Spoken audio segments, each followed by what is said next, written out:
Hi and welcome to this next part of our tutorial series on how to do a DirectX 12 application from scratch in C++.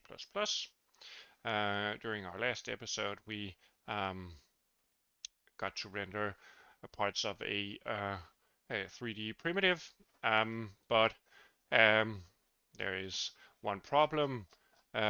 We're spending a lot of time defining vertices that actually overlap. So we would like something called an index buffer. Yeah, so we will create that in our API. We will start out by creating a dynamic index buffer, but we will change that in the later part of the episode.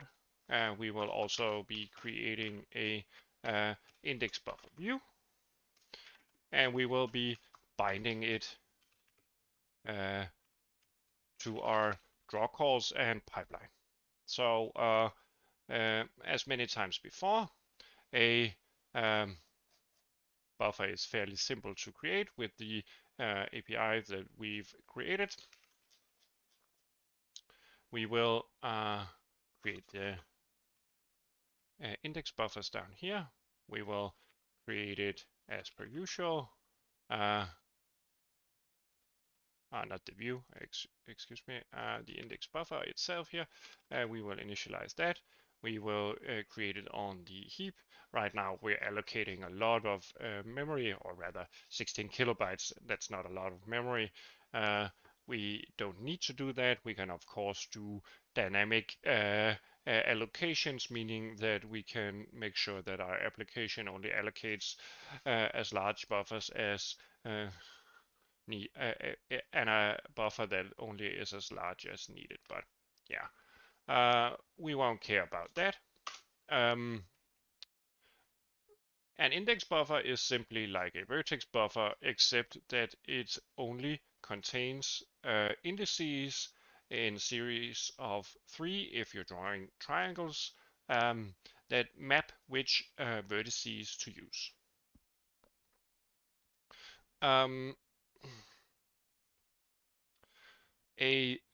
So it's basically just lists of indexes.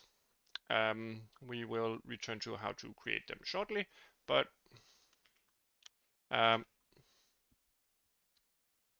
we will create a view for the index buffer.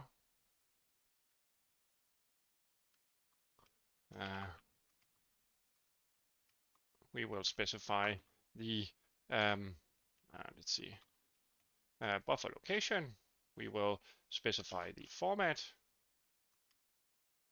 We will specify, let's see, do we have, hello.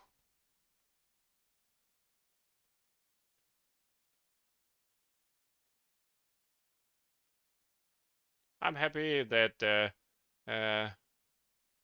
it all worked out in the end.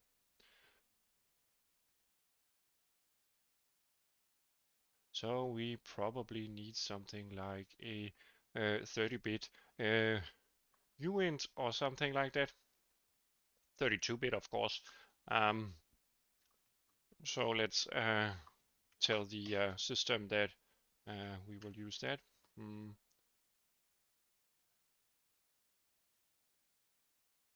And well, the size is our overall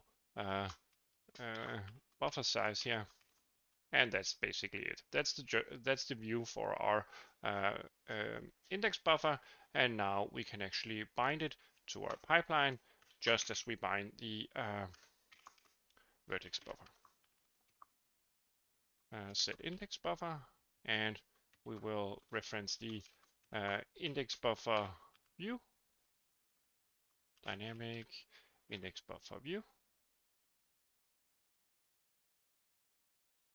There we go. And everything should be bound. Right now we're not using it because we're not doing a draw command that is actually indexed. if we wanted to use our index buffer, we would simply call this method instead, draw indexed instance. And you would specify the index count per instance, meaning that we simply read the index buffer instead of the amount of vertices. And right now we will set that as 1, and we will create offsets into a buffer. So this is the parameter that we would supply. But let's set up an actual index buffer here so that we do not need to recreate all these vertices. We could say that the one that is negative is 0. This one is 1. And this one is 2. And if we simply start creating, let's see,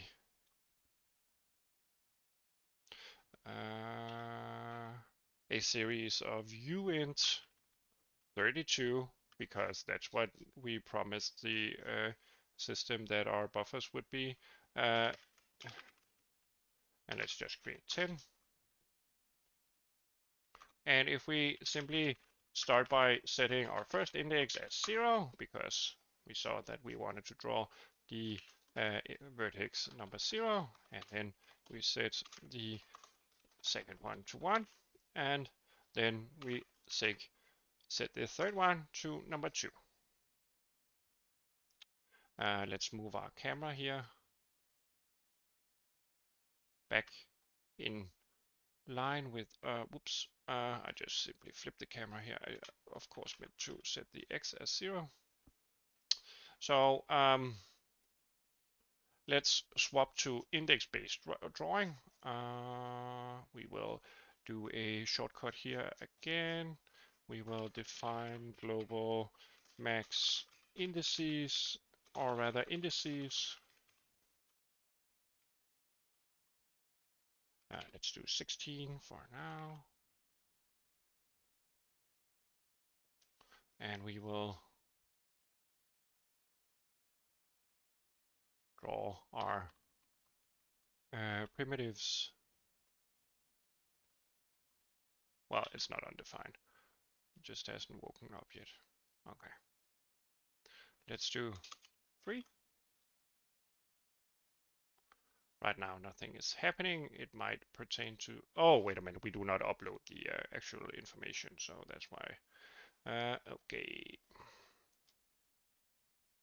Let's do this on the vertex buffer here. Let's do this on the vertex buffer, and then we handle the index buffer code all by itself. We, of course, need to do the mem copy since it's currently initialized, but hasn't been assigned any information. Let's do the index buffer here and get the CPU memory address, and then simply pass in our indices. It's an array, so it's a memory location anyway, and we do a g indices times a uint 32.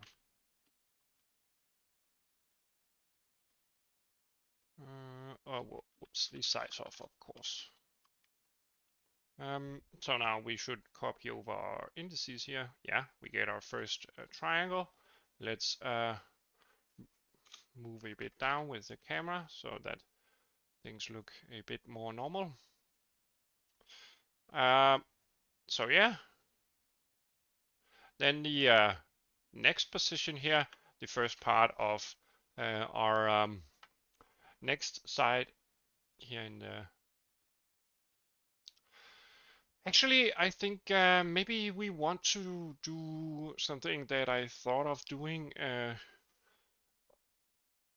straight of right now instead. Maybe we want to deprecate, or rather disable this. Let's see. And maybe we want to disable this for now. And we will simply, I have a simple cube from Blender that is exported in OBS that we will use as a template for our actual model here, because that is already indexed for us. And okay, so we have our vertices here. We have to define 8 vertices, and as you can see, this is the power of indexed drawing. And even with 18 vertices, we weren't even able to draw a whole box. So we will do 8 vertices, and we will simply create our box from this. Let's see, let me copy it over so I don't have to swap the windows all the time. So we set the first vertex position as specified here. We take the positive x and the positive y, and then the negative. Wait a minute. This model might actually be in a right-hand sided coordinate system. So yeah, I think let's do a short thing in Blender here. Let's just simply create our box so it fits our needs. So we will just do a 1 by 1 by 1 box, and we export it as Wavefront Legacy here. And let's find our stuff here, the YouTube repo, and we in our application here create a folder, models, and then we want to create a box that has a positive C axis forward going. It also has a positive Y going up. We don't need to apply modifiers. We would like to write normals, but for a toon shader, we don't need UVs. We don't need to write materials, but we want groups of triangles that we can use to interpret how to render our model. So we will do a cube here, export that, and now we only need to know that Blender flips the winding order, because it's using OpenGL as its base. So that means that we need to flip every set of phase indices so that we draw in the opposite direction of that of Blender. All right, let's see. Our model looks like this. We have our normals here and we have our vertices. So let's just copy that in and start doing our vertices. Okay, now we're going. Let's see, we can simply copy this and space it out with a comma. Now that's fairly easy. One, let's do several of these. Two, better to use the mouse. And better to simply create several here. 5, 6, 7, 8. Ah, no, not 8. We already have 8. Okay, and then we take the second one. Then we take the third one. And of course, we need to comma separate them. There we go. So that's the third one. Fourth one.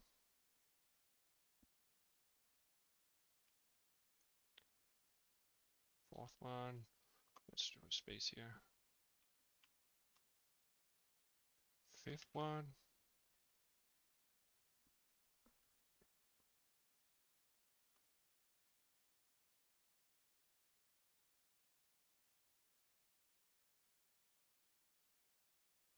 Sixth one. The seventh. And lastly, the eighth.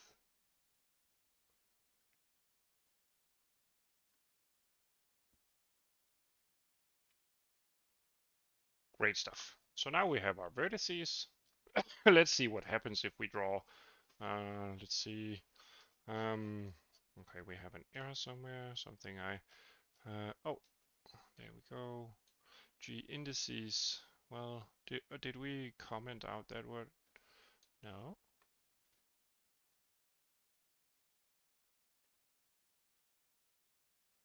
Wait a minute. There we go. Okay, we still have a triangle. Let's move this out of the way. We don't want to look at that too much. So we will store our old inefficient box down here. This will simply be our vertices. Now we need to interpret how to build the actual box. So this is the face values of the box. It has 1, 2, 3, 4, 5, 6, 7, 8, 9, 10, 11, 12 faces, which is, or rather, yeah, triangles, which means that it has 6 faces, which is exactly right for a box. But we need to remember that these indices here need to be swapped in order. So number 0 here, let's see, we have 12, no, 12 times 3, that's 36 indices. So our first phase will be consisting of let's see, they are actually not 0 indexed, so we need to subtract 1 every time. So let's start from the right and go towards the left. So the first one is 0. The second one is 2, and the last one is 4. Let's try that. We do get a face of some kind. Maybe we're starting with the top of the box. Our next face, let's just delete this one, will be number 3, number 7, and number 2. And let's do one more face here. Whoops, we of course need to update this as well. And we do 6, 7, 8, and we do 7, whoops, 7, 5, 6. And let's try that. Let's just delete this one to make sure. All right, we're starting to see something that looks like a box. It's hard to discriminate since the colors are the same, but we can always change those if we want to. Maybe we want the second half of the box here to have a color of red so that we can clearly see the different sides of it.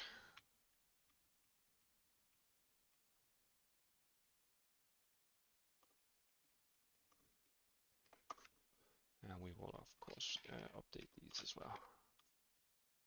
Okay. We do our next phase here. 9, 10, and 11.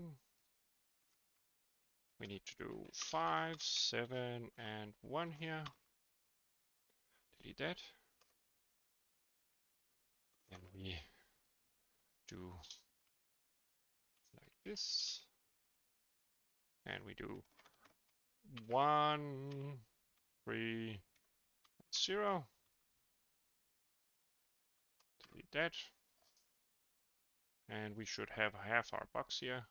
We're starting to see how that looks. Let's do the next ones here.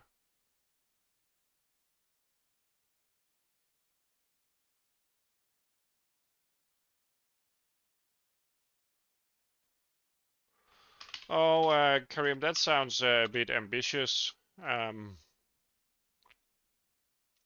that will take a long time, and yeah, I need to be working on my own project, so I will probably not do a tutorial series on those subjects unless there is many people who requested. I'm not doing this full time. I have a job that I need to take care of, as well as a girlfriend and other people. So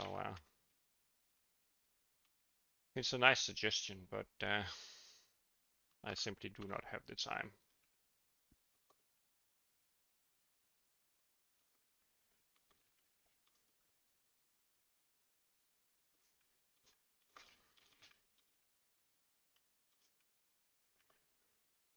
Let's see.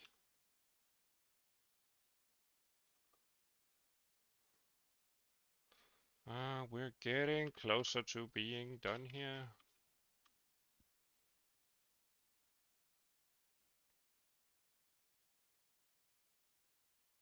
Yeah, I will.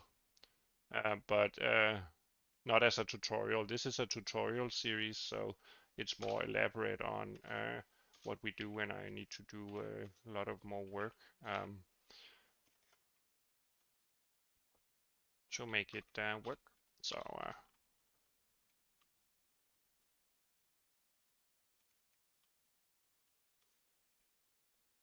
so yeah, on the other streaming series, I will probably do something to the like of it, but not during this series.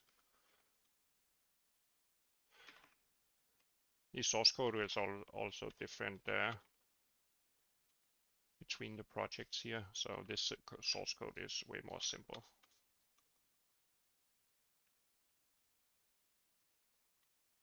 Let's see.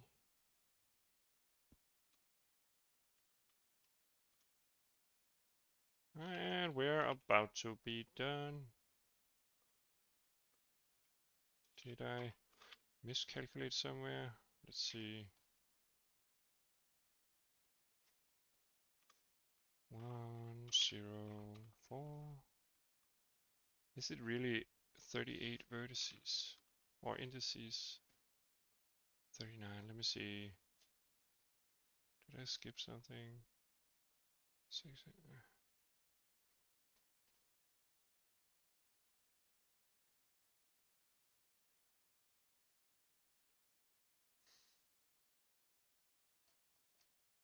Let's try 39 then.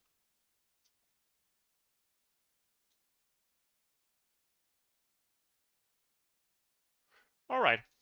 It seems our cube has been fully constructed. Let's move the camera off to the side. There we go. We have a 3D cube.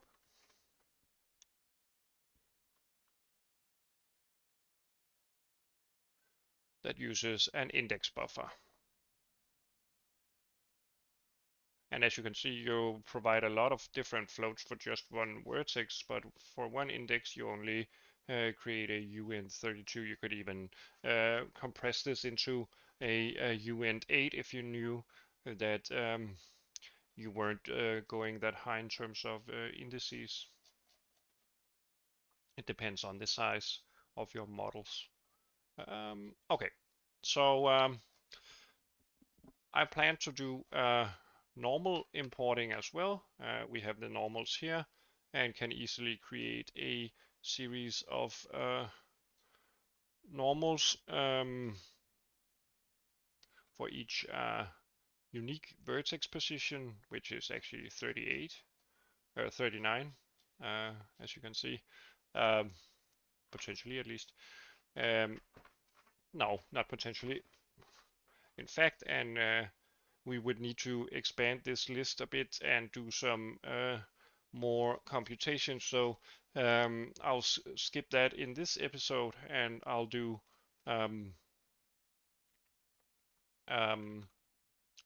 the implementation of the GPU-sided uploading system. So in order to upload something to the default heap, we need to create a buffer on the default heap.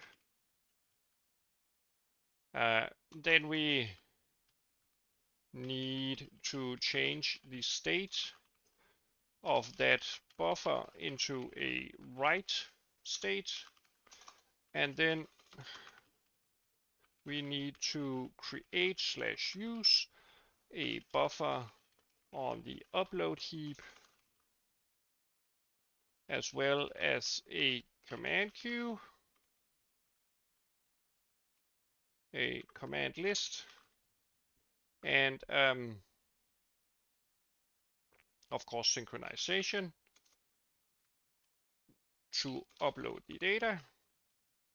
And then we need to transition the default heap buffer into a read state.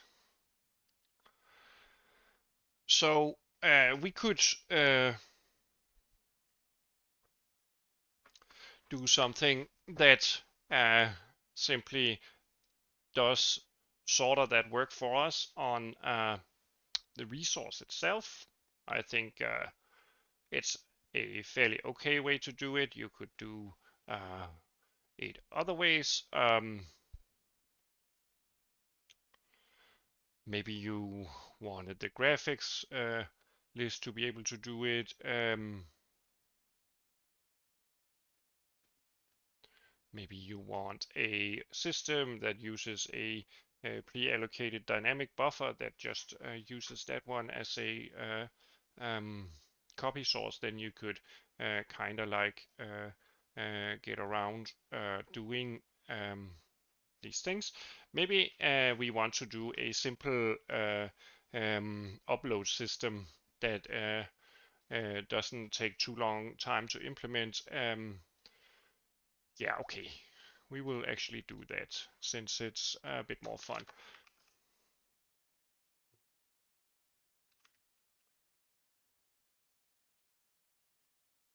We will create a folder that handles memory is supposed to contain memory management files.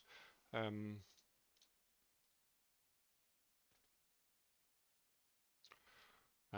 let me see.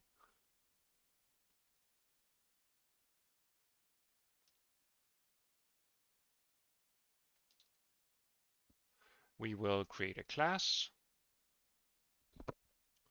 that is a well, it's a buffer uploader. We will just call it that. And we need to move it into the correct directory here. We want to create a namespace, and we also want it to be exportable, YouTube API here, and then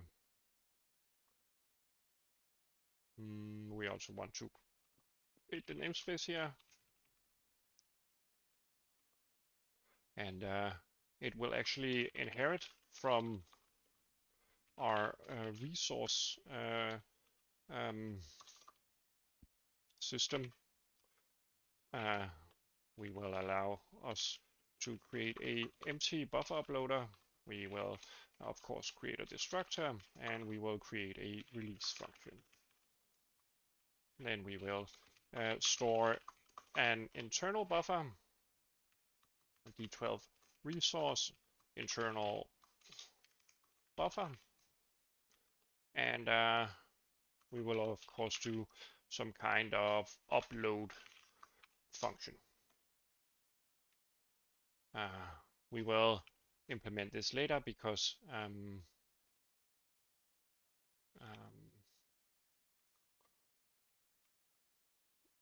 let's see, because it will need to take some parameters. Then we need to call release, of course. Then we would also like a initialize function,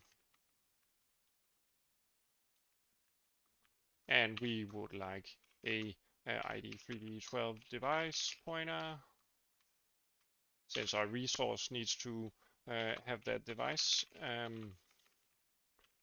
to be able to be created. Then we also want a const uint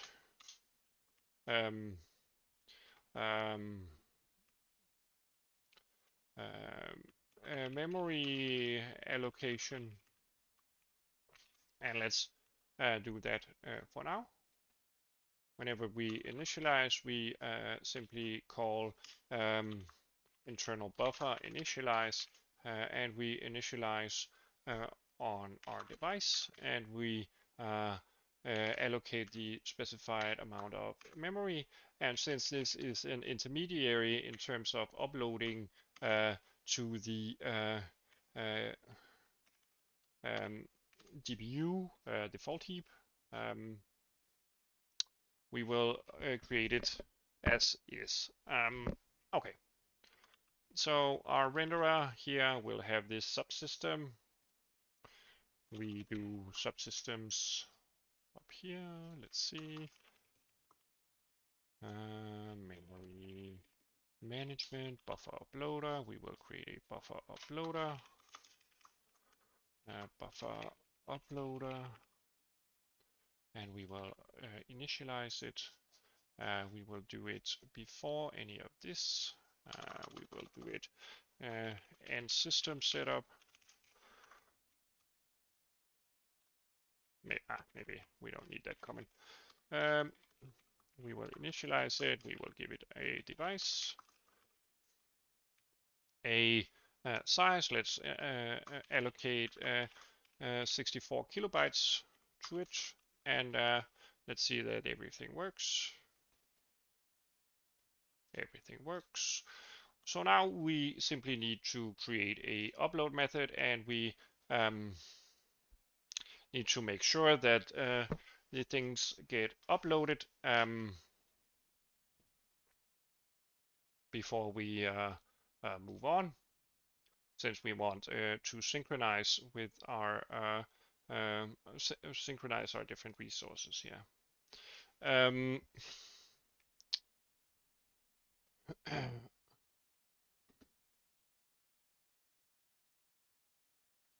All right.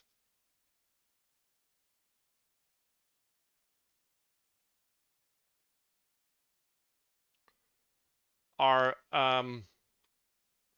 buffer uploader here will now get a buffer upload function here, which takes a pointer to a resource that is a pointer to our destination. We could do an offset in terms of the destination, but we don't really care. We want a memory location from which to copy, so we will source data, and we will do a uint, a const uint,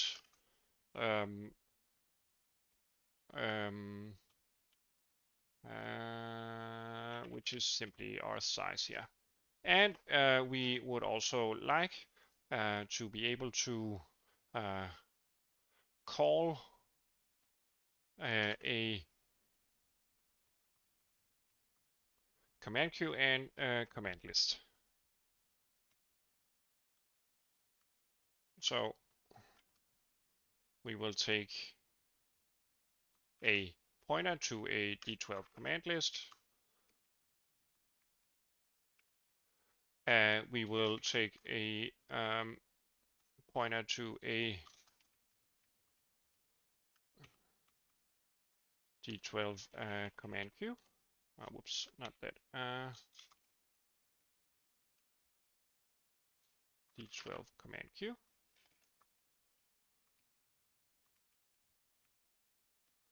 And that will be it, I think, for now.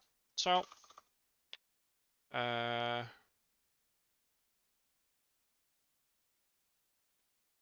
let's do some uploading.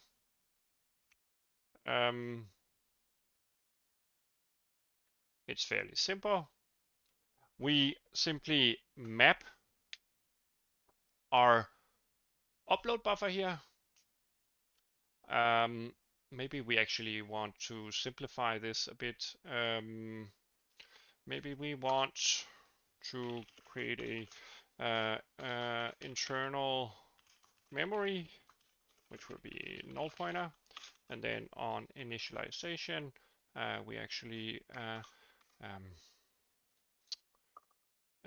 if the, well, we should map this anyway. So we simply call internal memory equals internal buffer. Internal buffer get CPU memory. Now that resource is actually mapped, and we store the buffer here. If we call release, if the internal memory is set, we need to reset it.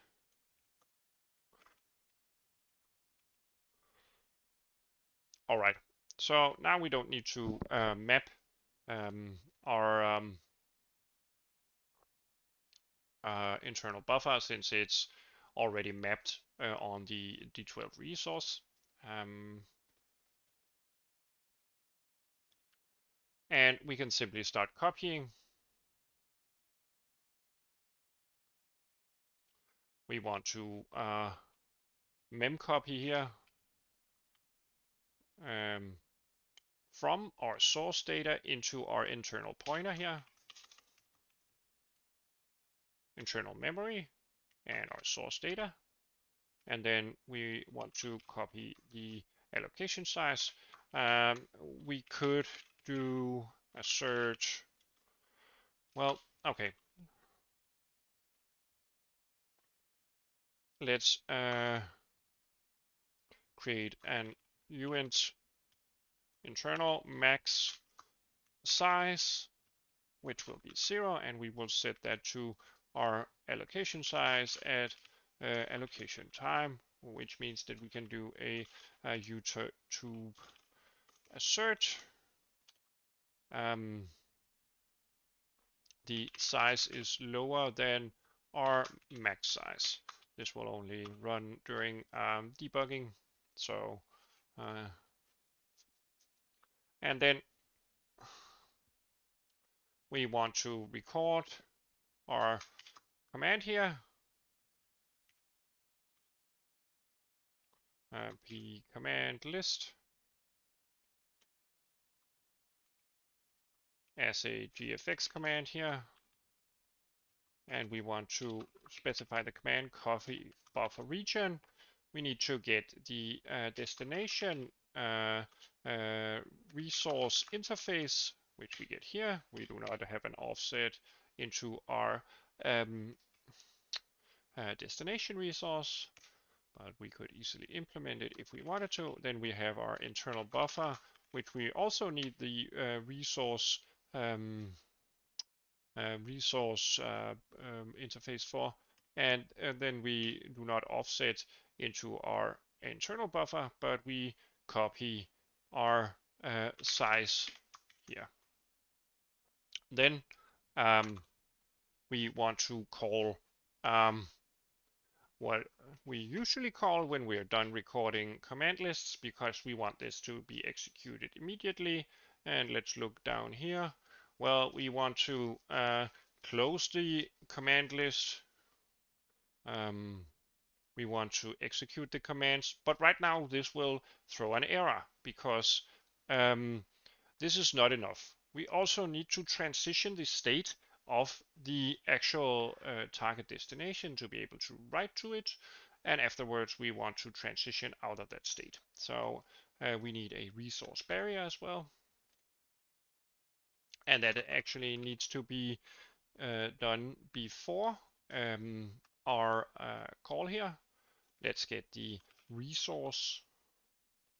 We want to create a transition with no flags. And we want to,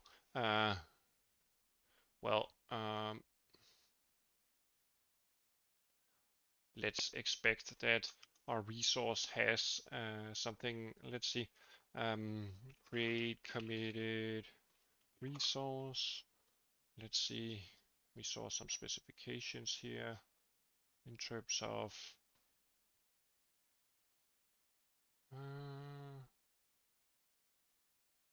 Resource states.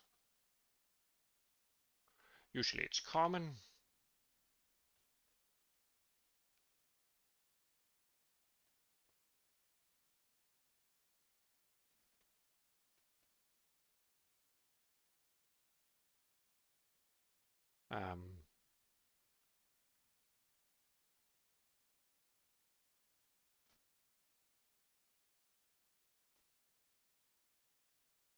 Let's see, we want to transition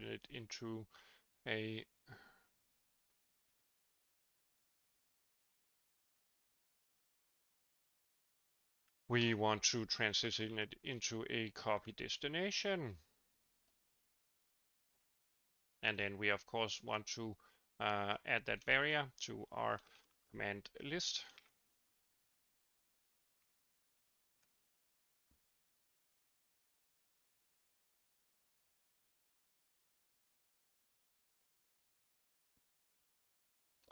And then we want to transition afterwards. Let's reset the barrier here. And it was previously a copy destination. We want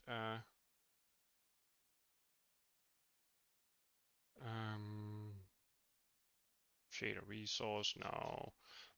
Let's see, pixel, non-pixel shader, render target.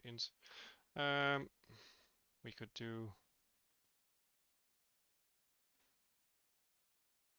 index buffer and vertex buffer specials, but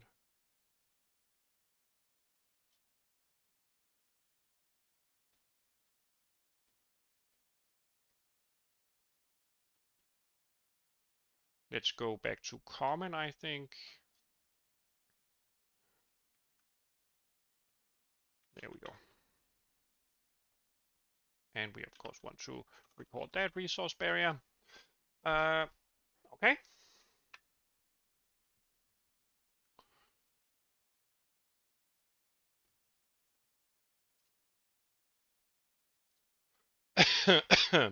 So now we have a series of command list recordings.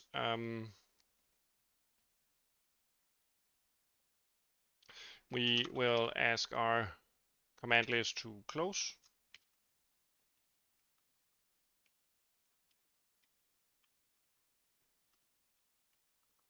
We would like our command queue to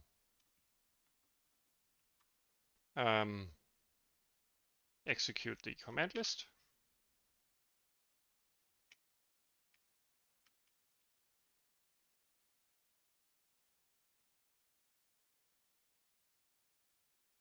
Let's see, git.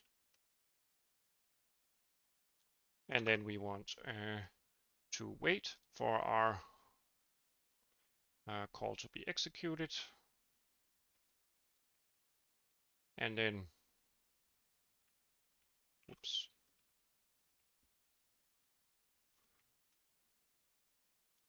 We want to reset our command lists.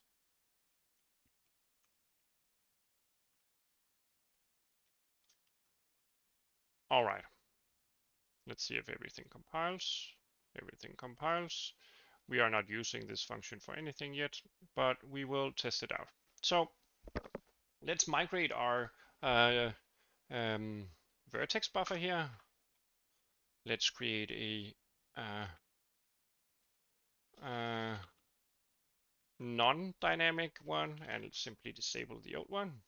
Let's create a new view, which is also not dynamic. And let's set up this. We want to release that instead. We also want to bind that instead. We need to, of course, clean up the code so everything will work here. We have a series of errors. Okay, let's see. We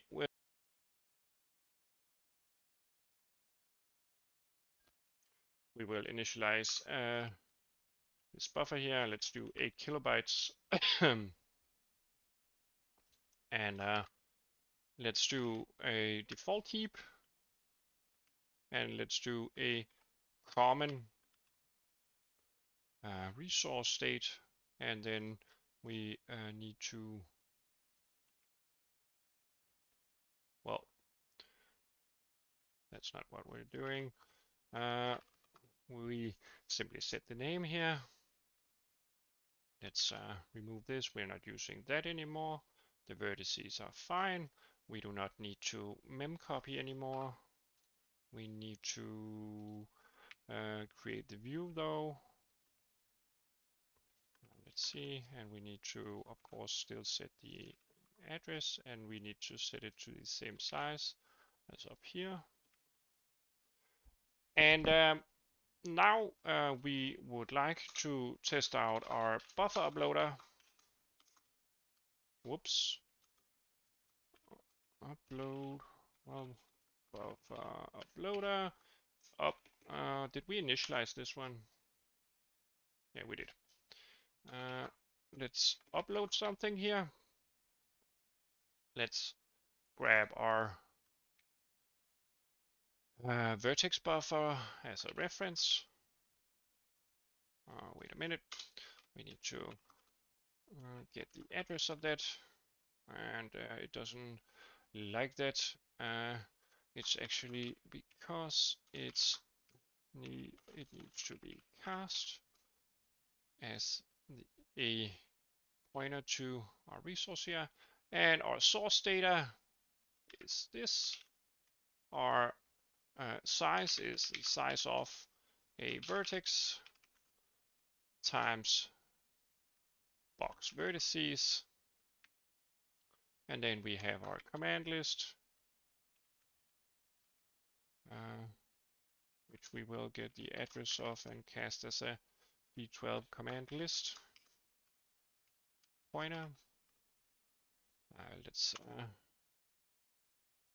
simply do this on a new line, and let's do the same thing for our command Q, except that we of course need a command Q pointer and our command Q here instead.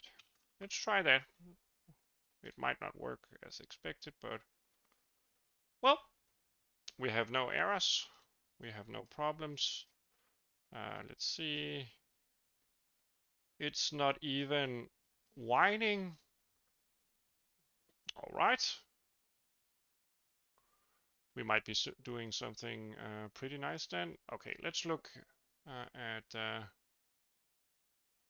NVIDIA Insight here. What do we, let's see. Whoops, that's not Insight.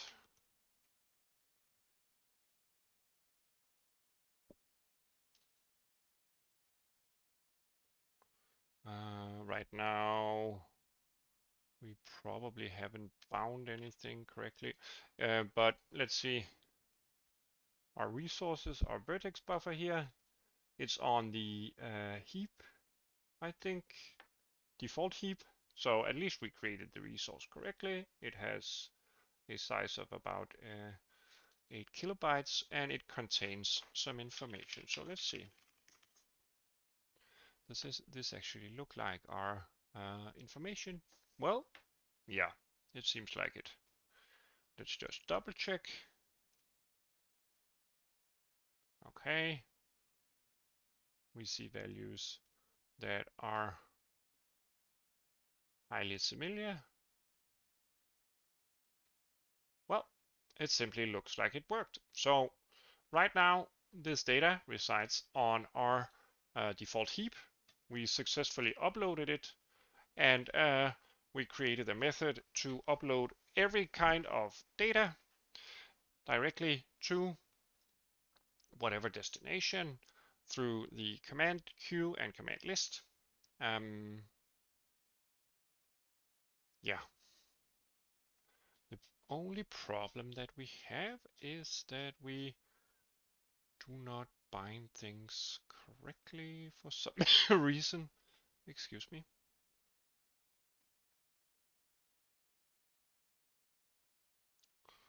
Let's see, does this actually record the geometry? Well, it does record the geometry.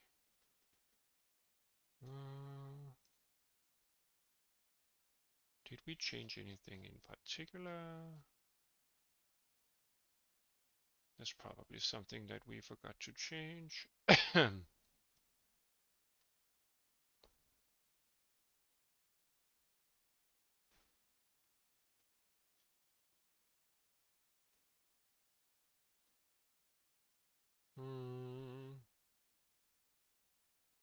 Maybe it's not shader visible actually.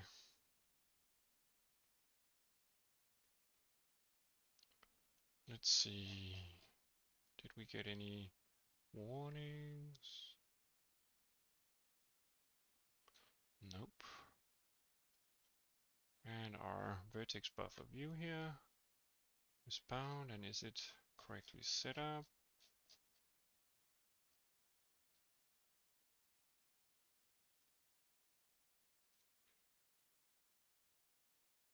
Strident bytes.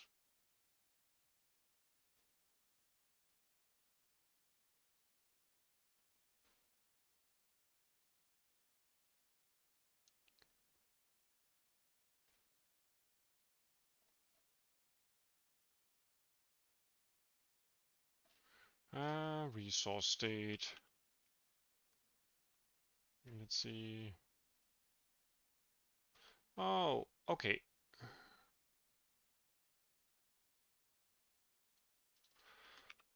Okay, so we actually want a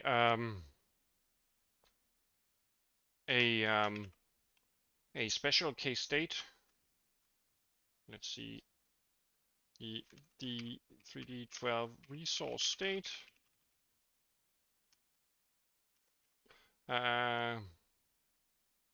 Custom state, which will be the 3D12 resource state common as per default. We will just copy this inside our buff uploader here and then store it down here because we want to be able to access this as a vertex buffer. And we of course need to update the method here.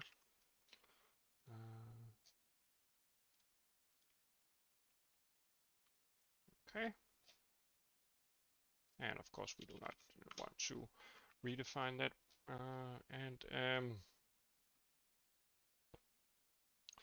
And then we do a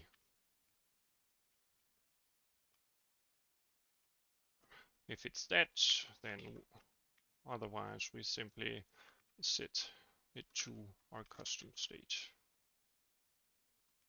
Therefore, in our render API here, we can actually specify that we want to end up in a constant buffer, vertex buffer state.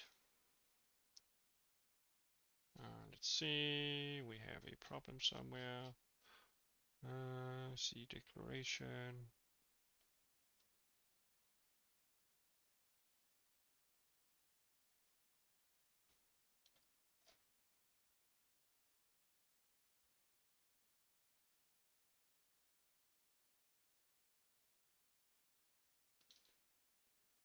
Okay, it doesn't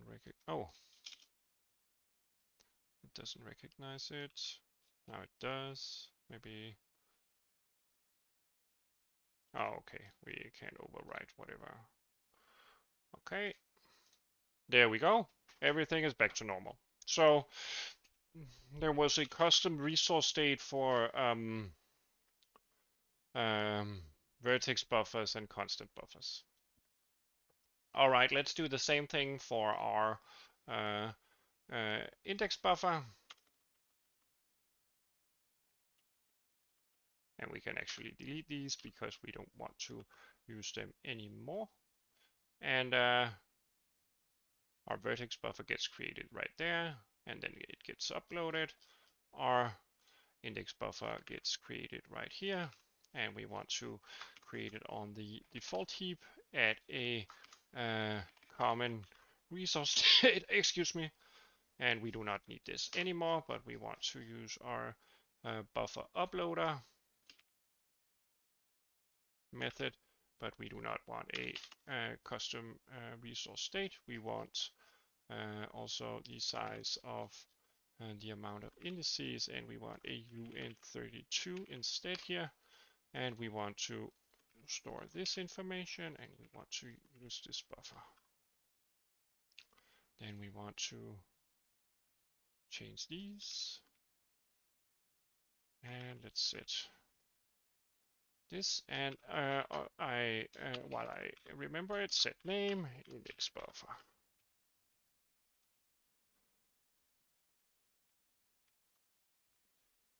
We upload the data. We did this. We did this. Okay. We create our pipeline stuff. We do some math stuff here.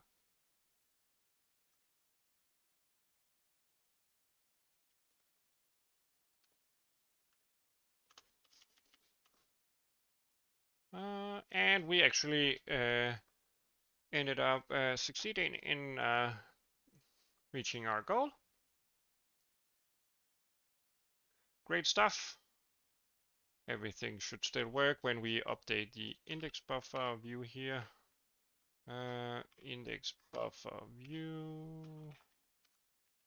There we go. I think everything will still work. Everything works. All right. So now our resources are not created in the shared memory where you have to have the performance penalty of reading information that is also available to the CPU as a write destination. Now you get the maximum performance in terms of the actual vertex and index buffers. They get uploaded at their appropriate locations in GPU memory. All right, so let's look at the episode outline. Oops, it's not down there. The episode outline, didn't I do an episode outline? Did I delete it again? No, I did it here. So the fourth video here would be pertaining to uploading the data. We did a bit about resource barriers. I didn't really talk a lot about them, but especially when you're handling resources that reside solely on the GPU, you have to make sure that they are in the right state. The common state is not something that you can write to, so we change the resource state from common into a copy destination. And then after we did the copy, which is this command here that we register on the command queue, or rather command list, we change the resource back into either a common state or a particular custom state, which is required for some resources, or in case we want to. And we collect these command list commands, and then we close the command list, we send it off to execution, and we wait for it to be done. You don't need to do this since after the initialization you would do further command recordings, and eventually you would have a synchronization point. So it doesn't really matter that much, but since we're using the same buffer and we have no control over its internal memory, and we're overwriting every time we try to upload something, our internal buffer gets overwritten with whatever source data we have. We need to kind of flush the buffer and make sure that everything is uploaded before we write something new to it. So you could, of course, do a linear buffer or a ring buffer system in terms of handling this, but that's way more advanced and out of the scope for this series here. This will work perfectly fine, especially if you do initialization time uploads. If you do real-time uploads during rendering, it will probably have some performance penalty, and I would suggest that you, if you're trying to do something like that in the future, create a separate command queue that only have copy commands, and a separate command list, of course, to feed that command queue, and that you implemented a ring / linear buffer, and that you yeah, study a bit about resource synchronizations and so forth. So yeah, it's a more advanced topic and is part of the power where DirectX 12 allows you full control over your resources and how to manage them. So yeah, with great power comes great responsibility, as they say. Anyway, I think this episode has gone on long enough. We did excellent work, if I have to say it myself, during this episode. And we actually achieved the end goal of the original outline of this series. But as I've mentioned during the stream, I want to take it a bit further.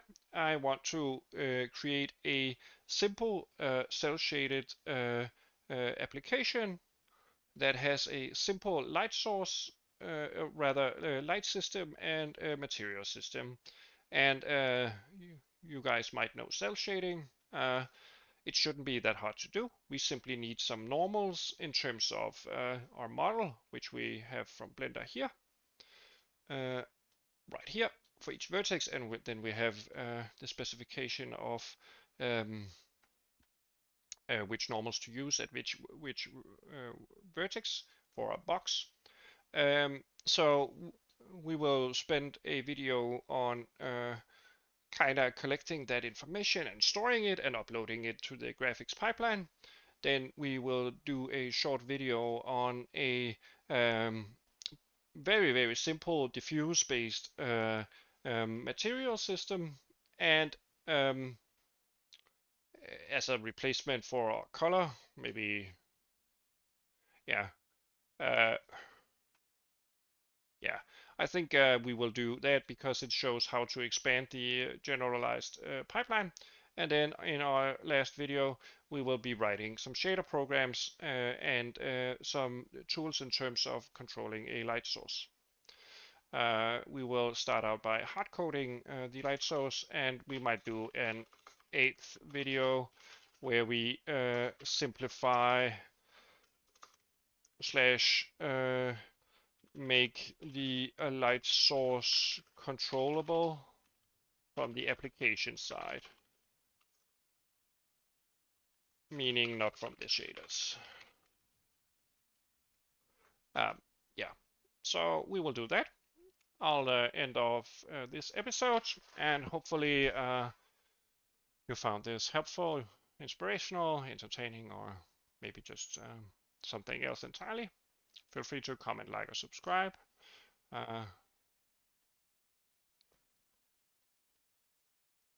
And follow here on YouTube or Twitch.